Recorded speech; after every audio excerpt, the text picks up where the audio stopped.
বৃষ্টির আভাস থাকলেও ঢাকায় ভ্যাপসা গরম থেকে আপাতত মুক্তি নেই। বাংলাদেশ আবহাওয়া অধিদপ্তর জানিয়েছে, আজ আকাশ আংশিক মেঘলা থেকে অস্থায়ীভাবে মেঘলা থাকতে পারে এবং যে কোনো সময়ে সামান্য বৃষ্টি হতে পারে।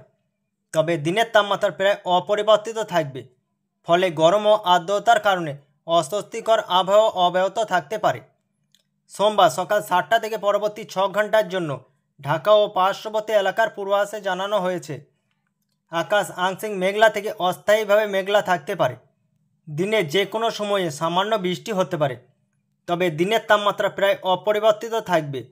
এ সময় দক্ষিণ ও দক্ষিণ পশ্চিম দিক থেকে ঘন্টায় 10 থেকে 15 কিলোমিটার বেগে বাতাস প্রবাহিত হতে পারে। পূর্বাভাসের তথ্য অনুযায়ী আজ সকাল 6টায় ঢাকার তাপমাত্রা ছিল 27.6 ডিগ্রি সেলসিয়াস এবং বাতাসের আর্দ্রতা ছিল 95%। গতকাল সর্বোচ্চ তাপমাত্রা ছিল 32 ডিগ্রি সেলসিয়াস।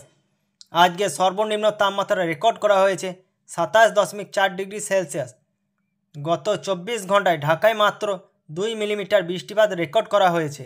অন্যদিকে গতকাল রাতে প্রকাশিত আবহাওয়া বার্তায় জানানো হয়েছে, আজ ময়মনসিংহ, সিলেট ও চট্টগ্রাম বিভাগের কিছু এলাকায় এবং রংপুর, রাজশাহী, ঢাকা, খুলনা ও বরিশালের 2-1 জায়গায় অস্থায়ীভাবে দমকা হাওয়া সহ হালকা থেকে মাঝারি ধরনের বৃষ্টি বা বজ্রসহ বৃষ্টি হতে পারে বলে জানিয়েছে বাংলাদেশ আবহাওয়া অধিদপ্তর। পাশাপাশি দেশের বিভিন্ন স্থানে মাঝারি ধরনের ভারী বর্ষণের সম্ভাবনা রয়েছে।